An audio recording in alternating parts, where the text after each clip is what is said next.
तू कभी नहीं सुधरना ना। हाँ सर, इस आदमी ने आपको मेरे बारे में बहुत कुछ बुरा बोला होगा कि ये औरत ऐसी है वैसी है, घर का ध्यान नहीं रखती, बच्चे का ध्यान नहीं रखती। लेकिन आज मैं आपको एक बात बताती हूँ, ये आदमी एक नंबर का बेवड़ा है। इसकी इतनी औकात नहीं है कि ये अपनी बीवी और बच्चे का खर्चा उठा सके, इसलिए कोर्ट ने बच्चे की कस्टडी मेरे पास दी है। साहब, इस औरत को इग्नोर मारो, डेंजर है ये कोर्ट में भी यही सब बोलती है। दरअसल इसको बच्चा रखने का था ही नहीं। मेरे पास जो है ना नौकरी नहीं, और ये दारू का आदत छूटता नहीं है साहब, इसीलिए कोर्ट ने बच्चे का कस्टडी इसको सौंपा, बस और कुछ नहीं। और नहीं तो क्या, तुम्हारा क्या भरोसा था? अरे तुम तो दारू के लिए अपनी बीवी और बच्चे दोनों को बेच दो, है ना? सर, आपको मेरे बच्चे से मिलना है ना?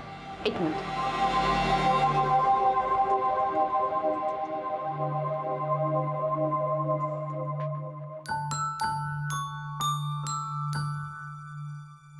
देख ली इसकी हालत सर,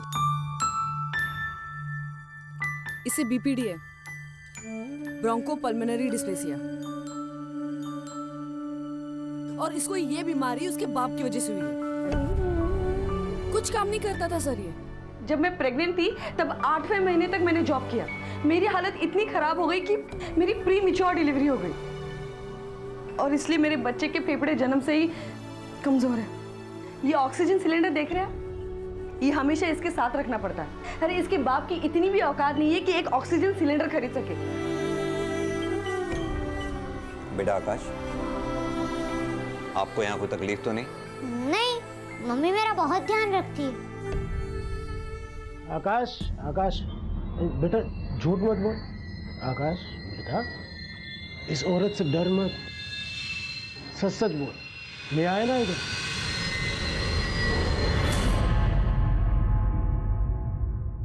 मैं सच ही बोल रहा हूँ।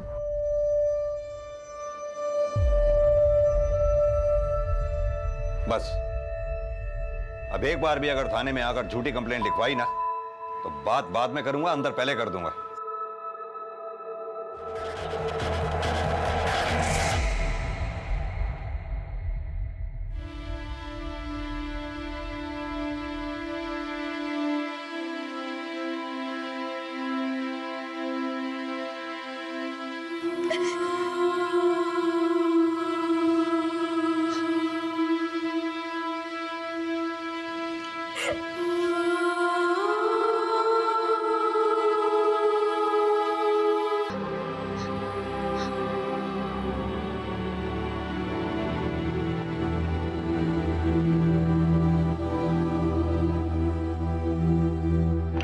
चार्जशीट का क्या होगा? नहीं बोला सर, हमारी एक टीम उस पर काम कर रही है। सब आप अभी के अभी जयकांत को गिरफ्तार कर लीजिए, वो मेरे बच्चे को उठाकर ले गया।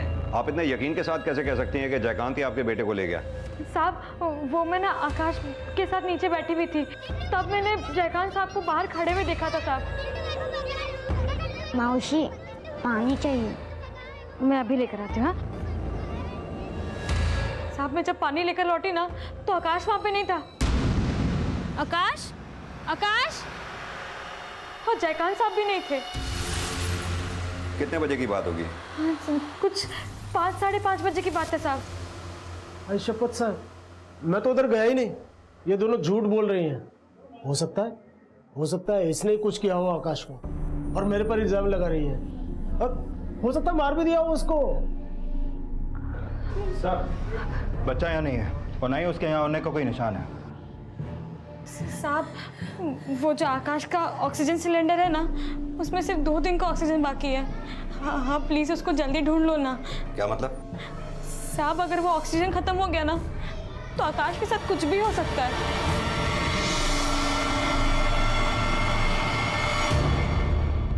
सर, आकाश अपनी मर्जी से तो कहीं गया नहीं होगा, और ऑक्सीजन टैंक की वजह से वो ज़्यादा दूर तक भी नहीं जा सकता। सर, मुझे लगता है कि बच्चे के गायब होने में इन पति पत्नी में से जरूर किसी एक का हाथ है। लेकिन शिंदे, जो भी है, हमें जल्द से जल्द इस आकाश को ढूंढना होगा। एक टीम लेकर तुम आकाश को ढूंढो, दूसरी टीम के साथ मैं ये प्रभा और जयकांत को खंगालता हूँ। सर,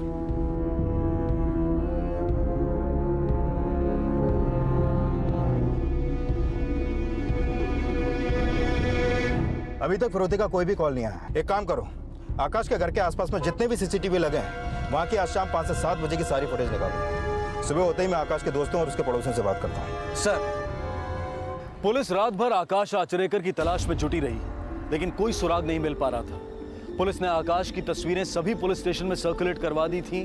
वक्त तेजी से बीतता जा रहा था। शक के दायरे में अब भी आकाश के पिता जयकांत आचरेकर और मां प्रभा थे।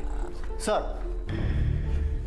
ये देखिए जयकांत की फोन लोकेशन आकाश के घर के आसपास ही है, शाम को 5 साढ़े 5 के बीच। ये जयकांत को बुलाओ थाने। सर, गलती हो गया साहब। मैंने आपसे झूठ बोला साहब। मैं उधर गया था उस दिन, लेकिन मैं बच्चे को नहीं छुआ साहब। अगर तूने उसे छुआ तक नहीं तो फिर उस दिन वहां कर क्या रहा था? प्रभा पर नजर रखने गया था साहब। आपको मेरे पे भरोसा नहीं है ना साहब? आप उस ऑटो वाले को पूछ लो। सुयोग नगर के पास ऑटो स्टैंड है, मैं उधर से ऑटो लिया था। अब मेरे को तो ऑटो भी याद है, वो जो पीछे सीट के बाजू में लावणी का पोस्टर था, अप्सरा वाला, ऐसा। आप ऑटो वाले को पूछो साहब। सिंह, इसकी तब तक तोड़ाई करो जब तक ये सच ना बोले। साहब, आपटे, ये आदमी बहुत बकवास करता है। पता करो पिछले 10 घंटे में ये कहाँ गया, किस किस से मिला, और उस ऑटो वाले से भी पूछताछ करो। सर। बच्चों, आकाश तुम्हारा दोस्त है ना? तुम लोग एक ही स्कूल में पढ़ते हो। कभी तुम लोगों को ऐसा लगा कि आकाश किसी बात को लेकर परेशान हो, दुखी हो?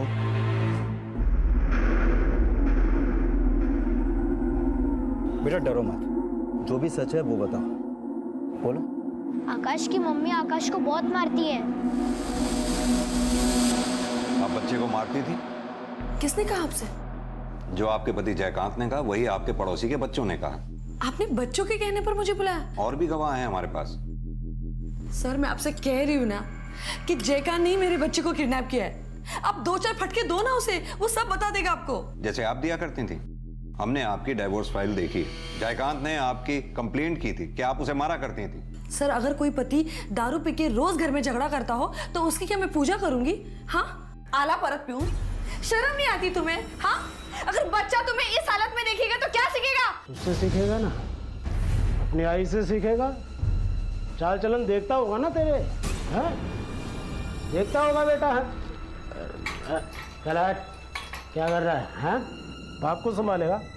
देख देख, स्ट्रेट खड़ा होगा, बिल्कुल स्ट्रेट। ये हाथ भर का छोकरा अपने बाप को संभालेगा। हैं? चल हट। जय, पागल हो गए तुम? क्या कर रहे हो? तुम ठीक हो? हाँ? बहुत पछताई मैं उससे शादी करके, इसलिए उससे पीछा छुड़ाने के लिए मैंने उससे तलाक मांगा। जो आदमी खुद को नहीं संभाल सकता, वो किसी बच्चे को क्या किडनैप करेगा? और क्या मिलेगा उसे किडनैप करके? घर। मतलब? जिस घर में मैं रहती हूँ वो उसी का घर है। मैंने कोर्ट में अर्जी दी थी कि मुझे उस घर में रहने दिया जाए। सर, जयकांत मेरे बच्चे को किडनैप करके वो घर हासिल करना चाहता है। तुम्हारे यहाँ वो जो लड़की है श्यामा, जो बच्चे को संभालती है, क्या वो बच्चे को अगवा कर सकती है? नहीं सर, वो ऐसा कभी नहीं करेगी। इनफैक्ट अगर वो नहीं होती तो मैं आकाश और मेरी जॉब दोनों भी नहीं संभाल पाती। आप तो मुझे ऐसे सवाल पूछ रहे जैसे मैंने ही अपने बच्चे को किडनैप किया हो। सरकार हमें पगार ही शक करने की देती है। आपको मुझ पर जितना शक करना है कीजिए, जितने भी सवाल जवाब करने हैं कीजिए, लेकिन प्लीज मेरे बच्चे को जल्दी ढूंढ लाइए। 15 घंटे हुए हैं मेरे बच्चे को गायब हुए। बस 33 घंटे का ऑक्सीजन बचा है उसके सिलेंडर में। अगर वो जल्दी नहीं मिला तो पता नहीं क्या हो जाएगा। शिंदे, ये औरत अंदर से कुछ और बाहर से कुछ और है। इसके कॉल डिटेल्स निकलवाओ। सर, प्रभा के बिल्डिंग के बाजू वाली दुकान की सीसीटीवी फुटेज मिली है, जिसमें आकाश भी दिख रहा है। दिखाओ।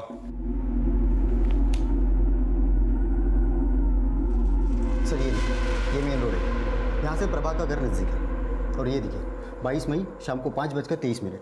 ना कोई साथ में है, ना कोई गाड़ी है। गया तो गया कहाँ और क्यों? या फिर इसे किसी ने इशारा करके बुलाया है, जिसे आकाश जानता हो, जैसे कि इसका बाप जयकांत। आपटे कहीं ऐसा तो नहीं वो बेवड़ा हमें गोल गोल घुमा रहा हो? आपटे एक काम करो, जल्द से जल्द उस ऑटो वाले को ढूंढ के निकालो। सर।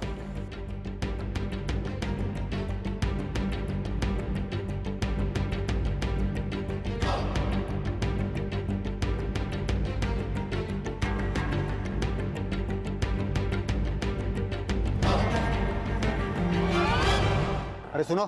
जी साहब। इस आदमी को कल तुमने यशोदा नगर छोड़ा था? नहीं साहब, कल मैं ड्यूटी पर आया ही नहीं। लेकिन ये आदमी तो बोल रहा है कि तेरे ही ऑटो से गया था। कल ये ऑटो पे कोई और आया होगा। मेरे बच्चे की तबीयत ठीक नहीं थी, इसलिए मैं नहीं आया साहब। झूठ पे झूठ बोलकर पुलिस को घुमाता रहा, सिर्फ घर हासिल करने के लिए उस बच्चे की किडनैपिंग की है ना? नहीं नहीं साहब, देवा शपथ, वो ऑटो वाला झूठ बोल रहा है। मैंने कुछ नहीं किया, ये सब प्रभा का चक्कर है। आपको मालूम नहीं साहब, वो कितनी तिरिया चरित्र औरत है। बहुत सारे बॉयफ्रेंड है उसके। जो मनीष है ना, मनीष भी उसका बॉयफ्रेंड है। वो उसके साथ घूमती है। सर आपके इसे तब तक पूछताछ करते रहो जब तक ये सच ना बोले। सच बोल। सर प्रभा का CDR आ गया है। हमने आइडेंटिफाई किया तो दो लोगों से ज़्यादा बातचीत होती थी, मनीष और शैलेश। सर ये मनीष प्रभा का पड़ोसी है। वो जयकांत भी मनीष के बारे में बोल रहा था। मनीष भी उसका बॉयफ्रेंड है, वो उसके साथ घूमती है। अब इस प्रभा से ही पूछना पड़ेगा कि कितनी जान पहचान है इसकी मनीष से।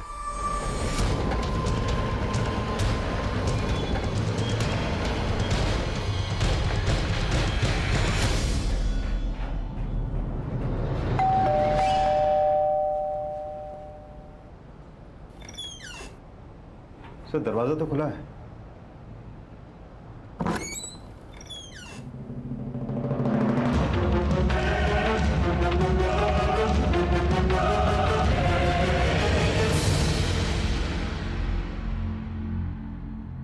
घर में देखो जरा।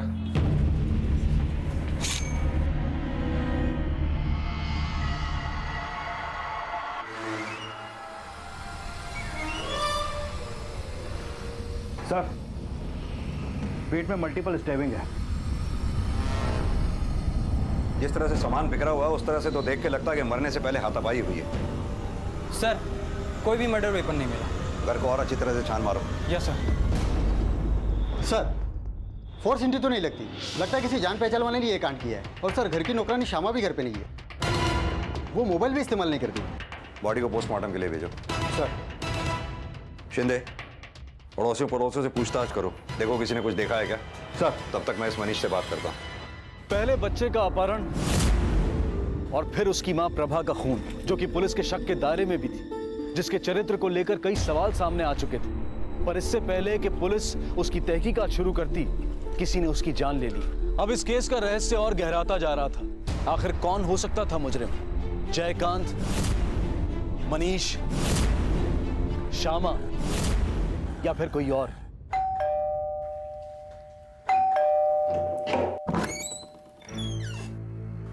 तुम दोनों?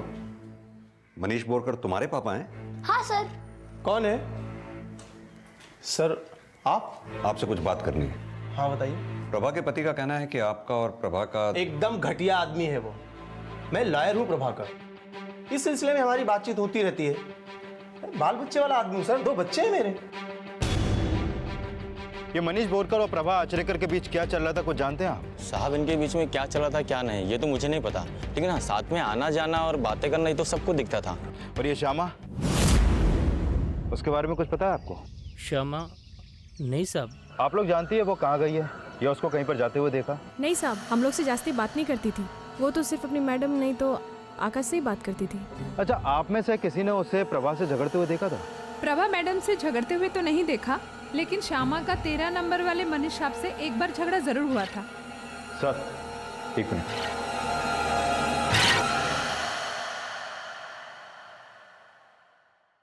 तुम्हारा श्यामा से झगड़ा हुआ था?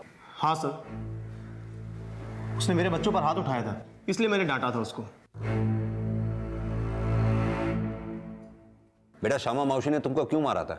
हमने श्यामा मौसी से कंप्लेन की कि प्रभा आंटी आकाश को बहुत मारती है, तो उन्होंने हमें मारना शुरू कर दिया। सर कहीं ऐसा तो नहीं कि आकाश की माँ आकाश को मारती थी और श्यामा भी इसमें शामिल थी? शिंदे, अगर ऐसा है भी तो श्यामा क्यों मारेगी प्रभा को? ये दोनों कड़ियां आपस में एक दूसरे से जुड़ती नहीं लगती। सर मैं उसके बारे में पता करता हूँ और जो भी कोई इन्फॉर्मेशन सर प्रिलिमिनरी रिपोर्ट से यह पता चला है कि प्रभा के साथ कोई भी सेक्सुअल असल्ट नहीं हुआ था। तो फिर प्रभा के कपड़े हमें फटे हुए कैसे मिले? जरूर किसी ने हमें गुमराह करने की कोशिश की है। ये जयकांत के सेल का ताला खुलवाओ, उसी के दिमाग की उपज हो सकती है। सर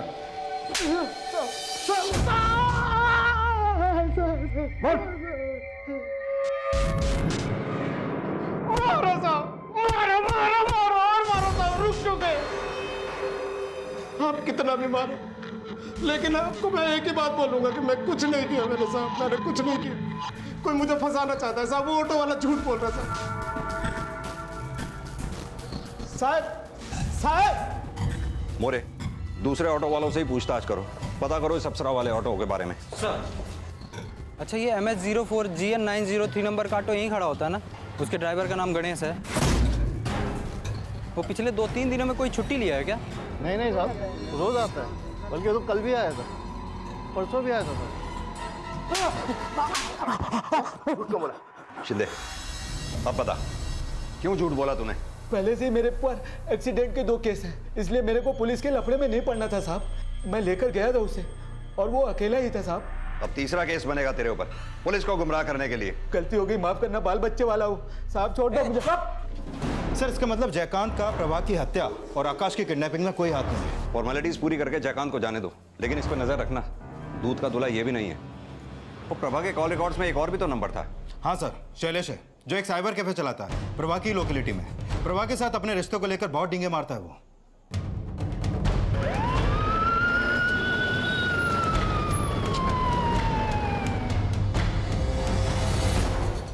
खुद को बड़ा हीरो समझते हो?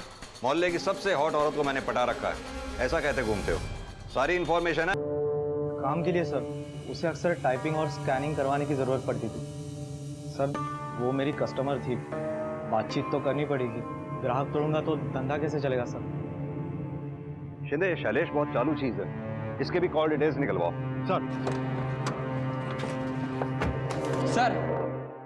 सर श्यामा के सामान की अच्छे से तलाशी ली, तब ये आईडी मिली। सर इस पे तो भरोड़ी गांव का पता लिखा है।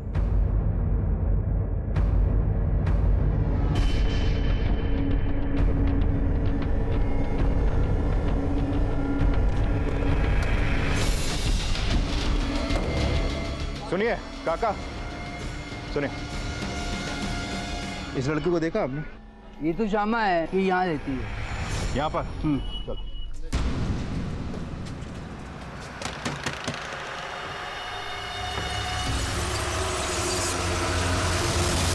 अरे देवा, प्रभा ताई को किसने मार डाला? बड़ी भोली बन रही है। गांव कब भागी? मर्डर से पहले या मर्डर के बाद? नहीं नहीं साहब, मैं भागी नहीं थी, गांव में घर है मेरा, उसको बेचना था। मोबाइल फोन भी नहीं रखती तू, क्यों? ये फोन है ना साहब, बहुत लफड़े वाली चीज है। था पहले मेरे पास, लेकिन ये चरनी रोड वाले हैं ना, वो पीछे लग गए थे। और जिस नर्क से मैं एक बार बच के निकल गई हूँ ना, उसमें वापस नहीं जाना चाहती। मतलब? घर से भाग गई थी मैं, जिसके साथ भागी थी 1-2 महीने उसने इधर उधर घुमाया, उसके बाद बेच के भाग गया। धंधे पे बिठा के गया था वो मेरे को। बड़ी मुश्किल से एक दिन मैं वहां से भाग गई, इधर उधर घर काम करने लगी। प्रभा ताई का घर मिला, काम किया मैंने वहां, मेरा मन भी लग गया वहां पे।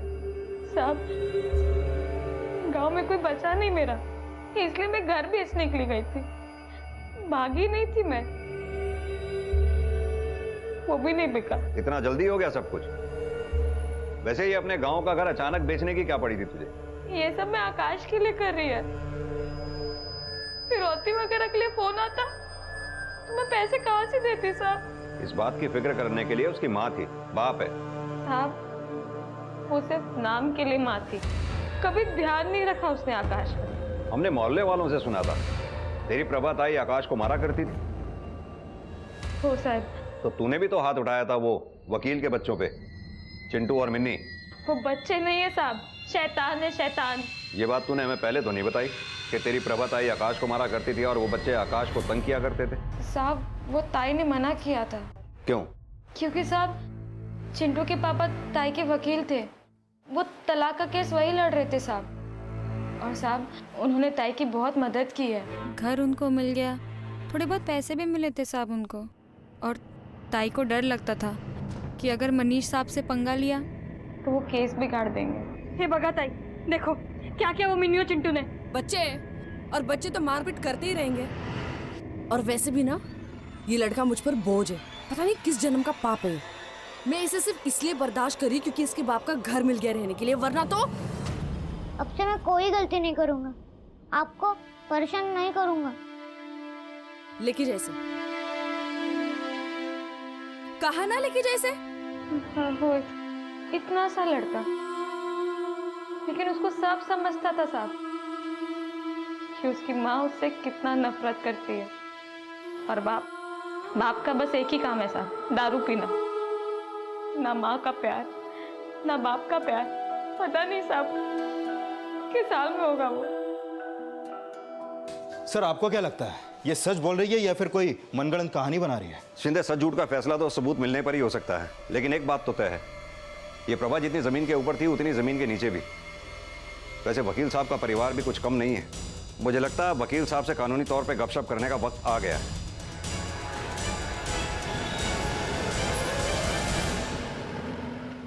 बेटा, आप दोनों आकाश को स्कूल से आते जाते तंग किया करते थे। अब की बार आप झूठ मत बोलना। पुलिस वाले अंकल झूठ और सच सब पहचान लेते हैं। हमको आकाश अच्छा नहीं लगता था।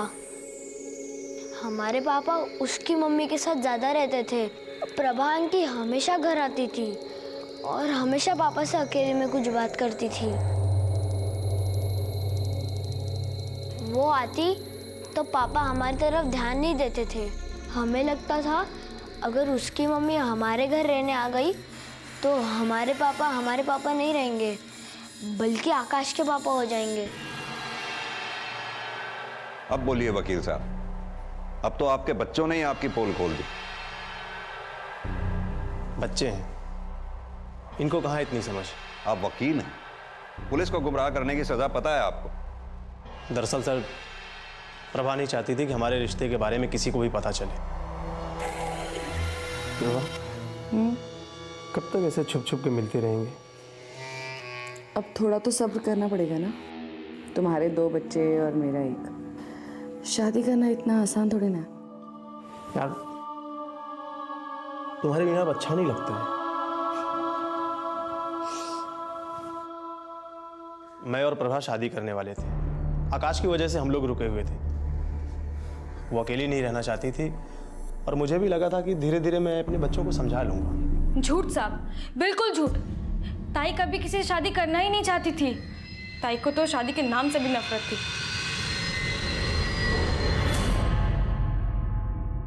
ताई, एक बात बोलूं, बुरा मत मानना, लेकिन बच्चों को सब दिखता है।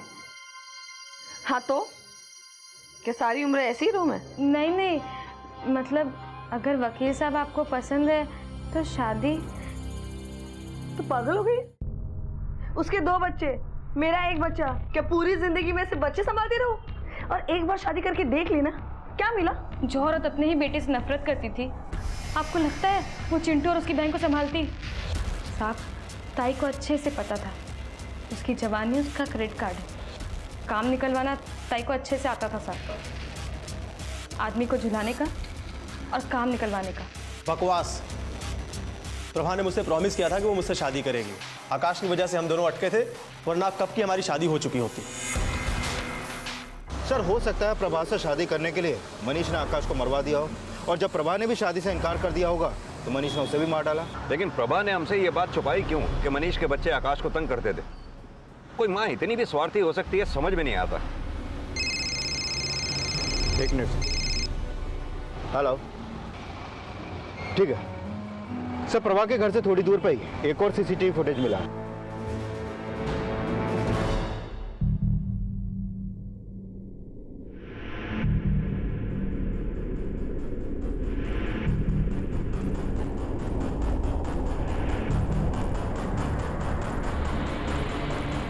बेटा, हमें आकाश मिल गया।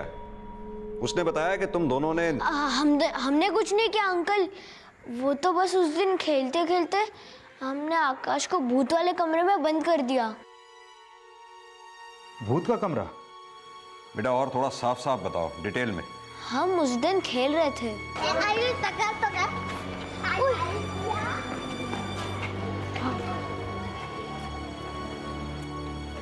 आकाश हमसे दोस्ती करेगा? हाँ। अगर तू मिसरवाड़ी के भूत वाले कमरे में जाएगा और उधर रह के दिखाएगा तो हम तुझे अपना दोस्त बनाएंगे। अगर मैं उधर जाऊंगा तो तुम मेरे साथ खेलोगे ना? हाँ ठीक है।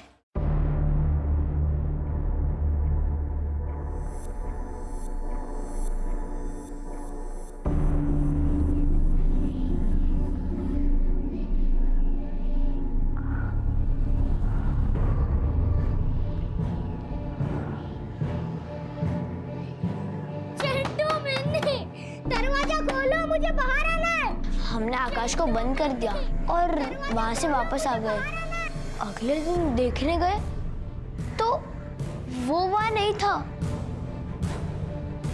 क्या वो वहां नहीं था? बेटा वो जगह है कहाँ, बताओ हमको।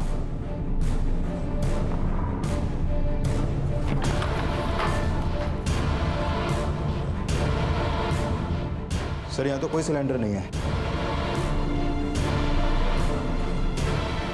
सर ये देखिए सिलेंडर के निशान।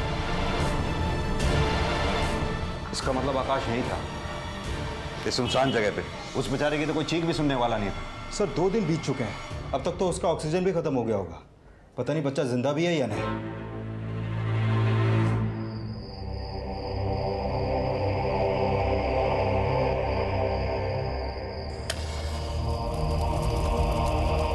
कोण आहे तिकडे?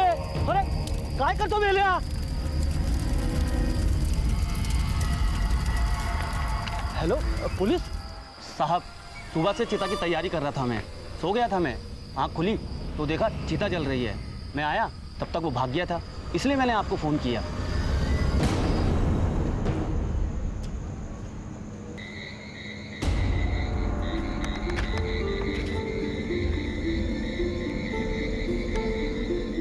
सर घाट के बाहर पास से ये ऑक्सीजन सिलेंडर मिला है, लगता है बॉडी आकाश की है। बॉडी को आइडेंटिफाई करने के लिए जयकांत और श्यामा को बुलाओ। सर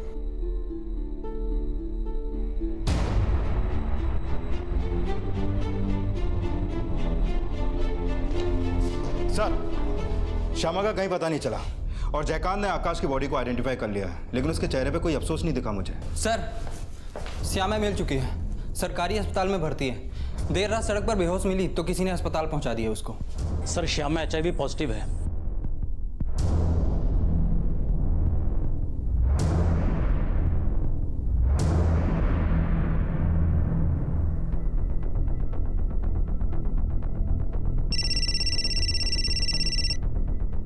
हाँ आपटे।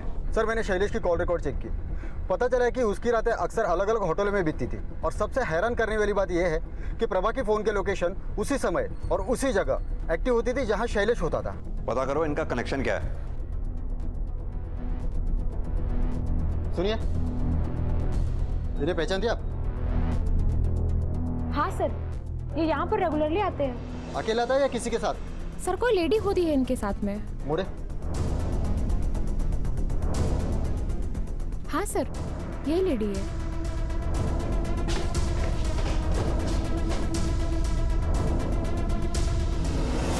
सुनिए।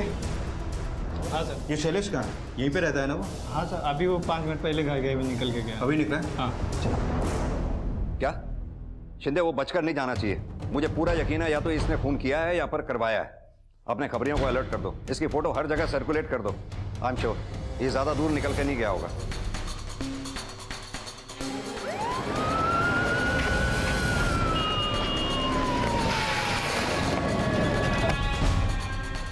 इस आदमी को देखा है आपने? जी सर, ये रूम नंबर 203 में है।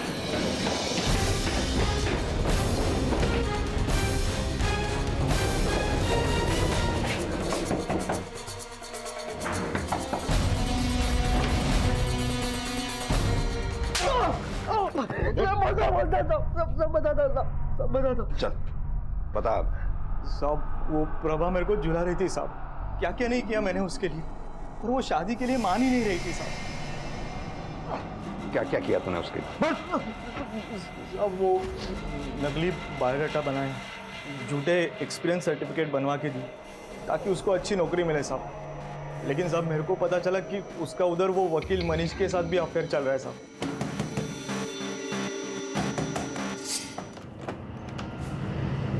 तुया मेरे पीठ पीछे क्या चल रहा है तेरा? हाँ, तेरे को क्या लगा मेरे को पता नहीं चलेगा? क्या मतलब? वो मनीष के साथ तेरा चक्कर चल रहा है ना? हाँ चल रहा है। तो मैंने उसको मनीष के बारे में पूछा तो मेरे पे भड़क गई साहब। मेरे को बोली अपने काम से काम रख। गुस्से में आकर मैंने उसको मार डाला। उसके कपड़े भी फाड़ दिए ताकि पुलिस को लगे कि उस पर रेप अटेम्प्ट हुआ है। और आकाश को क्यों मारा तूने? उसको मैंने नहीं मारा साहब। के मुताबिक उसकी मौत जहर खाने से हुई है। शिंदे, आकाश को गायब हुए 60 घंटे हो चुके थे। उसके सिलेंडर में गैस 48 घंटे की बची थी, वो तो वैसे भी मर जाता। फिर उसको जहर देकर मारने की क्या जरूरत थी?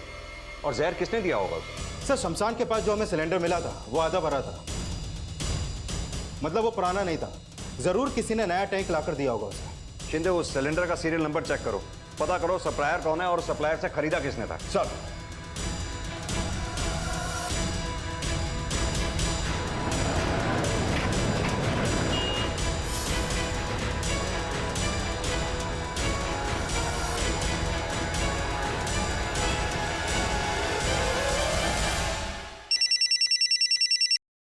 हाँ शिंदे, बोलो। वो सिलेंडर किसने खरीदा है पता चल चुका है। बेटे जैसा प्यार करती थी मैं आकाश को। उसके माँ बाप दोनों से बचाना चाहती थी साहब मैं उसको। ताई, पैसे दो, वो आकाश का सिलेंडर मंगाना है। पैसे क्या पेट पर रुकते हैं? हाँ, और वैसे भी वो मर क्यों नहीं जाता? किसी दिन मैं ही उसका गला घोट दूंगी। साहब, जब आकाश खो गया था ना, मैं किधर उसको नहीं ढूंढी, नहीं मिला वो।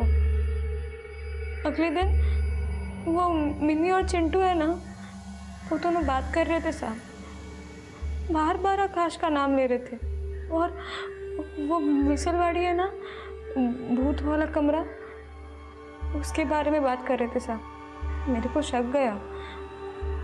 आकाश ने बताया था मेरे को वो भूत वाले कमरे के बारे में साहब। मैं तुरंत उसको वहाँ ढूंढने गई। कमरा खोला तो मेरा आकाश बदहवास हालत में बैठा हुआ था साहब। बहुत डरा हुआ था वो। मैं उसको बाहर लेकर आई साहब और अपनी सहेली के घर लेके गई साहब। मैंने बहुत मेहनत की उससे कि वो सिर्फ 2 दिन के लिए आकाश को अपने पास रख ले। पर क्यों? मैं डर गई थी साहब। अगर मैं उस समय आकाश को ताई के पास लेके जाती ना, उसे बहुत मारती साहब। लेकिन तब तक प्रभात को किसी ने मार डाला साहब। और आकाश का मेरे अलावा और कोई नहीं बचा इस दुनिया में। मैंने सोचा गांव वाला घर बेच के थोड़े पैसे आ जाएंगे, लेकिन वो भी नहीं बिका साहब। ना मेरे पास पैसे थे, ना नौकरी। कुछ दिनों बाद तो सासें भी साथ नहीं देती साहब। तो उस नन्ही सी जान का मेरे बाद क्या होता? इसलिए मैं हम दोनों के लिए जहर लेकर आई थी साहब। श्यामा, ये ले दूध पिला।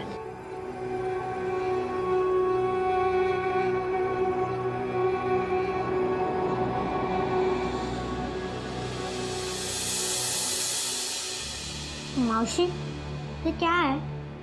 मैंने ना इसमें दवाई मिलाई है आकाश। तू उसे पिएगा ना, ठीक हो जाएगा तू। बहुत प्यार करती थी मैं उससे। मेरे मन वो क्या करता साहब? कौन था उसका? दुनिया उसे ऐसे ही सताते रहती। कैसे जीता वो? इसलिए मार डाला साहब। मार डाला। मौसी, तू रो मत। मेरे किताब में लिखा है कि हर बुरा सपना खत्म होने के बाद दिन और अच्छा होता है।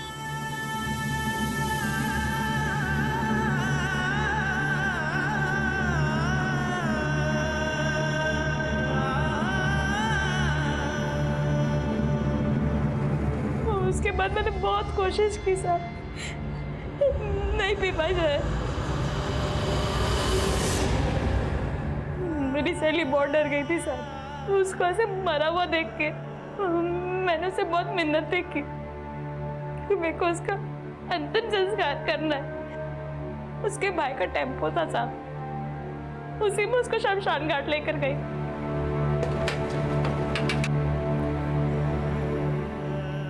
शमशान में डोम सो रहा था साहब। आकाश को मैंने चिता पे लिटाया साहब और आग लगा दी। आकाश का अंतिम संस्कार करके मैं भाग ही रही थी साहब कि चक्कर आ गया और मैं गिर गई। फिर कोई मुझे अस्पताल छोड़कर गया साहब। एक मासूम बच्चे और उसकी मां की जिंदगी का अंत हो गया और बच्चे की आया, जो बच्चे को मां से ज्यादा प्यार करती थी, उसी पर बच्चे के खून का आरोप लगा। श्यामा, जो कि खुद एक एड्स की मरीज है, इस वक्त पुलिस की हिरासत में है। मैं अनूप सोनी आपसे विदा लेता हूं। फिर मुलाकात होगी अगले एपिसोड में एक और चौंका देने वाले केस के साथ। तब तक अपना और अपने परिवार का ख्याल रखें और देखते रहें क्राइम पेट्रोल डायल 100। सबक एक को, सीख हम सबको। जय हिंद।